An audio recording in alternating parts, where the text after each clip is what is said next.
High friends, welcome back to my channel. আশা করি সবাই খুব ভালো আছো। তো আমার দেখো সকাল সকাল স্নান হয়ে গেছে। অনেক কাঁচা ছিল, কাল যেহেতু কাচিনি, তো অনেক কাঁচা ছিল, সেইগুলো কাচলাম। তো দেখো সব ভালো করে মেলে দিয়েছি। তো সব মেলে দিয়েছি। তো দেখো এখানে আমার শাশুড়ি মা দুপুরবেলা রান্না করতে বসে গেছে। উনুনে এখন মাছের ঝোল রান্না করছে। আর এইদিকে আমি মেয়েকে স্নান করিয়ে দিয়েছি, আর এখন একটু ওর খিচুড়িটা বানিয়ে নেব। তো এখানে শিম, গাজর, একটু মটরশুঁটি, একটু পেঁপে আর একটু পালং শাক, যেহেতু শীতকালে অনেক পালং শাক ওঠে, আর এখানে একটু মুগের ডাল আর গোবিন্দভোগ চাল দিয়ে রোজের মতন একটু খিচুড়ি বানিয়ে নিয়ে ওকে খাওয়াবো। আর এদিকে দেখো আমাদের দুপুরবেলার রান্না হয়েছে মাছের ঝোল আর মোচার ঘন্ট। এটা দিয়ে ভাত খেয়ে নেবো দুপুরবেলা। তো ফ্রেন্ডস দেখো অলমোস্ট সন্ধে হয়ে গেছে, মানে হয়ে এসছে একদমই।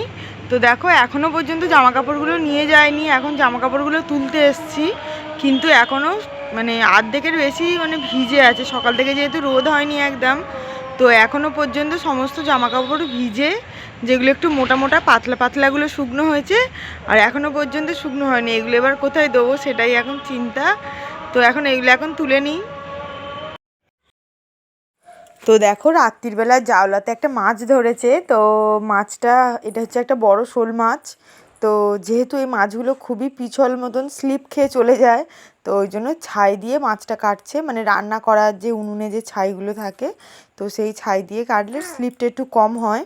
তো ওই জন্য ওই দিয়ে মাছটা এখন আমার শাশুড়ি মা রাতে বসে কেটে নিচ্ছে। যেহেতু মাছটা একটু আধমরা হয়ে গিয়েছিল, তো ওই জন্য এখনই রাতেই কেটে নিতে হবে। তো ওই জন্য কেটে নিচ্ছে। তো এখন আমি টর্চ ধরে বসে আছি, যেহেতু আমাদের কলের কাছে আলোটা অনেকটাই কম, তো আমি ওই জন্য টর্চ ধরে বসে আছি। তো দেখো মাছ কাটা হয়ে গেছে, আর এগুলোকে ভালো করে পরিষ্কার করে ঘষে ধুয়ে নেওয়া হয়েছে। আর এখন এই মাছটা রাতেই ভেজে রেখে দেবো, কেননা এই মাছগুলো ভেজে নিয়ে পরের দিন রান্না করলে এই মাছের টেস্টটা আরও দুগুণ মানে বেড়ে যায়। একদম মানে সদ্য রান্না করার থেকে বাসি রান্নাটা বেশি ভালো লাগে। তো ওই জন্য মাছে নুন, হলুদ, লঙ্কার গুঁড়ো ভালোভাবে এখন মাখিয়ে নেওয়া হচ্ছে। আর অনেকটা রাতও হয়ে গেছে, এখন প্রায় রাত 10টা বাজে।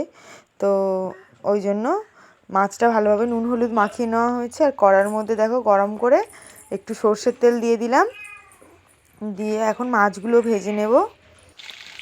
তো মাছ ভাজা বসিয়ে দিয়েছি, আস্তে আস্তে মাছগুলো ভাজা হচ্ছে। আর এদিকে মেয়েও অনেক রাত হয়ে গেছে, আমাকে ছাড়া একদমই ঘুমাচ্ছে না, কাঁদছে।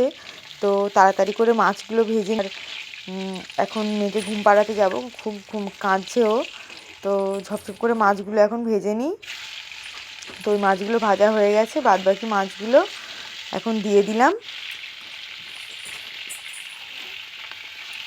তো দেখো এই মাছগুলো অলমোস্ট এক পিঠ হয়ে গেছে, আর এক পিঠ আমি উল্টিয়ে দিলাম। তো এই মাছগুলো ভাজা হয়ে গেছে, তুলে নেব। আর রাতও অনেক হয়ে গেছে।